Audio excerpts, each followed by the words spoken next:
जय श्री राम। नमस्कार दोस्तों, स्वागत है आप सभी का आपके अपने YouTube चैनल चंद्रमंशा भक्ति पर। दोस्तों, आज की इस वीडियो में हम लोग उसके आगे का अध्याय पढ़ेंगे जहाँ तक हम लोगों ने पढ़ लिया है श्री रामचरितमानस। अगर दोस्तों आप वीडियो पर नए हैं तो प्लीज़ जाकर सारी वीडियो को देखते आइए, तब जाकर आपको ये सारी कथाएँ आपको समझ में आएंगी दोस्तों, और आपको अच्छा भी लगेगा। तो चलिए दोस्तों, शुरुआत करते हैं आज का अध्याय। तो दोस्तों, हम लोगों ने इस दोहे तक पढ़ा है, श्री रामचरितमानस का पाठ किया है। चलिए दोस्तों, हमने वहाँ तक पढ़ा है जब माता सीता और श्री रामचंद्र जी की भावरें पढ़ रही हैं, विवाह हो रहा है, तो कैसे खुशी का माहौल है। जय ध्वनि, वंदी ध्वनि, वेद ध्वनि और मंगल गान हो रहे हैं, नगाड़े बज रहे हैं। अब दोस्तों आगे पढ़िए।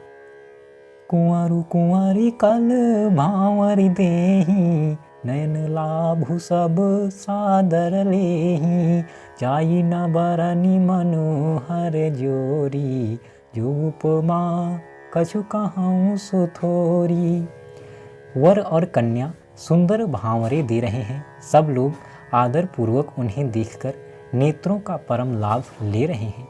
मनोहर जोड़ी का वर्णन नहीं हो सकता, जो कुछ उपमा कहूँ वही थोड़ी होगी। दोस्तों, वर कन्या अर्थात श्री रामचंद्र जी और माता सीता जी भांवरे दे रहे हैं और सब लोग आदर पूर्वक उन्हें देख रहे हैं, नेत्रों का लाभ ले रहे हैं। दोस्तों, ऐसी उपमा उनकी किसी से उपमा की ही नहीं जा सकती, ऐसी सुंदरता है, ऐसी जोड़ी है। दोस्तों, राम सिय सुंदर प्रतिछाही, जगमगात मानिखम हन माही, मनहु मदन रति धारी बाहु रूपा, देखत राम बियाहु अनूपा।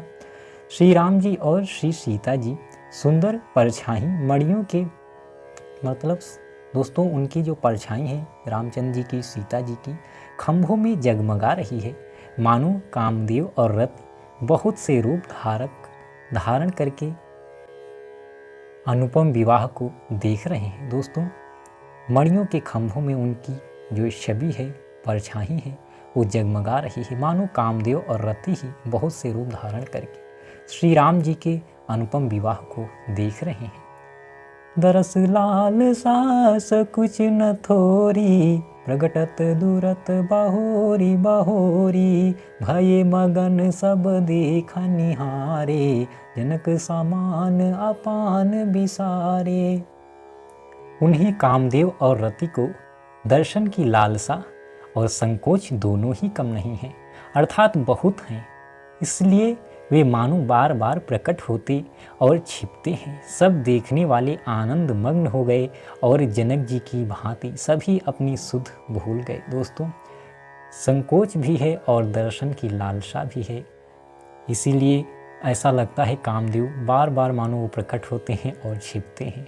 देखने वालों में भी आनंद है। दोस्तों, जनक जी की भांति सभी अपनी सुध बुध खो बैठे हैं।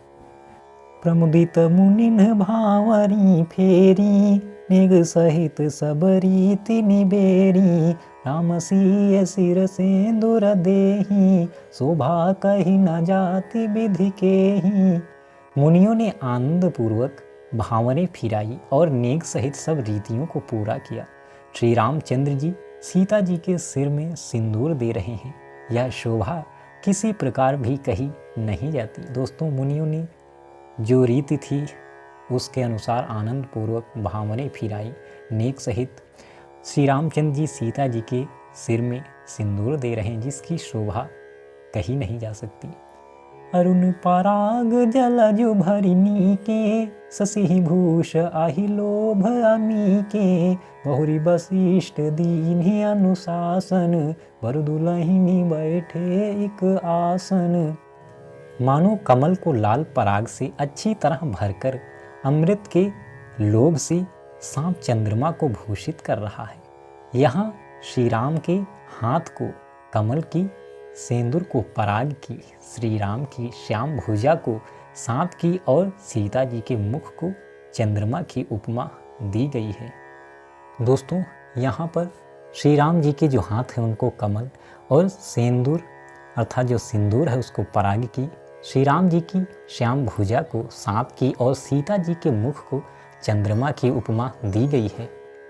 फिर वशिष्ठ जी ने आज्ञा दी तब दूल्हा और दुल्हन एक आसन पर बैठे। दोस्तों जब ये संपन्न हुआ दोस्तों, श्री रामचंद्र जी ने सीता जी के सिर में सिंदूर चढ़ाया, तो उसके बाद वशिष्ठ जी ने आज्ञा दी तब दूल्हा और दुल्हन अर्थात श्री रामचंद्र जी और माता सीता एक ही आसन पर बैठ गए। बैठे बरासन राम जानकी मुदित मन दशरथ भये, तनु पुलक पुनि पुनि देखी अपने सुकृत सुर तरु फल नये। भरी भुवन रहा उछाहु राम विबाहु भास बही कहा, केहि भांति बड़ा निसिरात रसना एक यहु मंगल महा। श्री राम जी और जानकी जी श्रेष्ठ आसन पर बैठे। उन्हें देखकर दशरथ जी मन में बहुत आनंदित हुए। अपने सुकृत रूपी कल्प वृक्ष में नए फल आए देखकर उनका शरीर बार बार पुलकित हो रहा है। 14 भुवनों में उत्साह भर गया। सबने कहा कि श्री रामचंद्र जी का विवाह हो गया। जीव एक है और यह मंगल महान है, फिर भला वह वर्णन करके किस प्रकार समाप्त किया जा सके। दोस्तों श्री राम जी और जानकी जी को जब एक साथ बैठा देखा तो दशरथ जी भी अपने पुण्यों और सुकृत का अपने मन में सोचने लगी और कल्प वृक्ष में नए फल आए देखकर उनका शरीर पुलकित हो गया, अर्थात हर्ष का कोई ठिकाना नहीं है। दोस्तों 14 भुवनों में उत्साह भर गया और सबने कहा कि श्री रामचंद्र जी का विवाह हो गया। मंगल बहुत महान है, एक ही जीव से इसे कैसे कहा जाए। तब जनक पाई वशिष्ठ आयसु, ब्याह साज समारी कै, मांडवी श्रुत कीरति उर्मिला, कुंवरी लई हंकारी कै। कुश केतु कन्या प्रथम जो गुण, शील सुख शोभामयी, सब रीति प्रीति समेत करिसो, ब्याहि नप भर तहि दई। तब वशिष्ठ जी की आज्ञा पाकर जनक जी ने विवाह का सामान सजाकर मांडवी जी, श्रुतकीर्ति जी और उर्मिला जी इन तीनों राजकुमारियों को बुला लिया। कुशध्वज की बड़ी कन्या मांडवी जी को, जो गुणशील सुख और शोभा की रूप ही थी, राजा जनक ने प्रेम पूर्वक सब रीतियां करके भरत जी को ब्याह दिया। दोस्तों वशिष्ठ जी की आज्ञा जब मिली तो जनक जी ने विवाह का सामान सजाया और फिर मांडवी जी, श्रुतकीर्ति जी और उर्मिला जी तीनों राजकुमारियों को बुला लिया। फिर जो कुशध्वज की बड़ी कन्या थी मांडवी जी, उनको गुणशील सुख शोभा की रूप ही थी और फिर राजा ने प्रेम पूर्वक सारी रीतियां करके भरत जी के साथ उनका विवाह किया। जानकी लघु भगिनी सकल सुंदरी शिरोमणि जानिकै, सो तनय दीन्ही ब्याहि लखनहि, सकल विधि सन्मानिकै। जेहि नाम श्रुत कीरति सुलोचनी, सुमुखी सब गुण आगरी, सो दयी रिपु सूदनहि भूपति, रूपशील उजागरी। जानकी जी की छोटी बहन उर्मिला जी को सब सुंदरियों में शिरोमणि जानकर उस कन्या को सब प्रकार से सम्मानित करके लक्ष्मण जी को ब्याह दिया, और जिनका नाम श्रुतकीर्ति है और जो सुंदर नेत्रों वाली, सुंदर मुख वाली, सब गुणों की खान और रूप तथा शील में उजागर है, उनको राजा ने शत्रुघ्न को ब्याह दिया। दोस्तों जानकी जी की छोटी बहन है उर्मिला जी, सब सुंदरियों में शिरोमणि है। उनको राजा जी ने लक्ष्मण जी को ब्याह दिया और फिर जो श्रुतकीर्ति थी वो भी सुंदर नेत्रों वाली, मुख वाली, सब गुणों की खान, शील उजागर, उनको राजा ने शत्रुघ्न जी को ब्याह दिया। अनुरूप बर दुलहिन परस पर, लख सकु चाहिए हर सही, सब मुदित सुंदरता सराहि, सुमन सुरगन बरसहि। सुंदरी सुंदर बरन सह सब, एक मंडप राजहि, जनु जीव उर चारु अवस्था, विभुन सहित बिराजहीं। दूल्हा और दुल्हने परस्पर अपने अपने अनुरूप जोड़ी को देखकर सकुचते हुए हृदय में हर्षित हो रही हैं। सब लोग प्रसन्न होकर उनकी सुंदरता की सराहना करते हैं और देवगण फूल बरसा रहे हैं। सब सुंदरी दुल्हनें सुंदर दूल्हों के साथ एक ही मंडप में ऐसी शोभा पा रही हैं मानो जीव के हृदय में चारों अवस्थाएं जागृत, स्वप्न, सुषुप्ति और तुरीय अपने चारों स्वामियों विश्व, तेजस, प्राज्ञ और ब्रह्म सहित विराजमान हो। दोस्तों, जो जोड़ियां थीं चारों, वो अपने जो भाग्य में था, जिसके साथ उनका विवाह हुआ, और वो सब खुशी से सकुचाते हुए बैठे हैं। सब सुंदरी जो दुल्हनें हैं सुंदर दूल्हों के साथ मंडप में ऐसी शोभा पा रही हैं मानो जीव के हृदय में चारों अवस्थाएं जो होते हैं दोस्तों, जागृत, स्वप्न, सुषुप्ति, तुरीय, और अपने चारों स्वामियों विश्व, तेजस, प्राज्ञ और ब्रह्म सहित विराजमान हैं।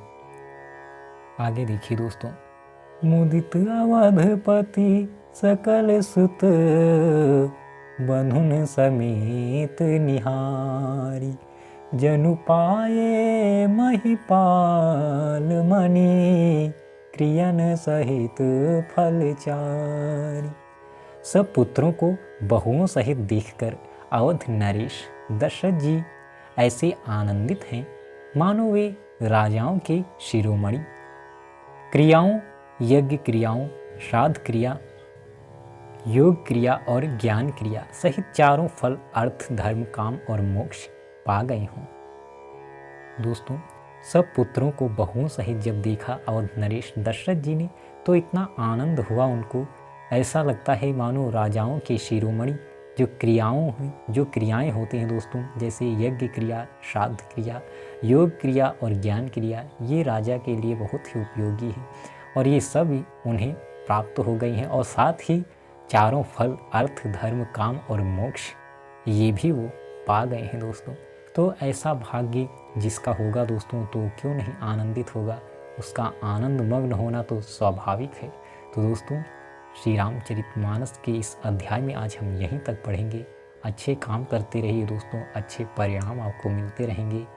राजा दशरथ जी की तरह उन्होंने कोई पुण्य ही किए होंगे, अच्छे काम ही किए होंगे, जिसका ही परिणाम आज उन्हें मिला है दोस्तों। तो आज के अध्याय में बस यहीं तक। जय श्री राम। दोस्तों, आप बने रहिए हमारे साथ और करते रहिए श्री रामचरितमानस का पाठ।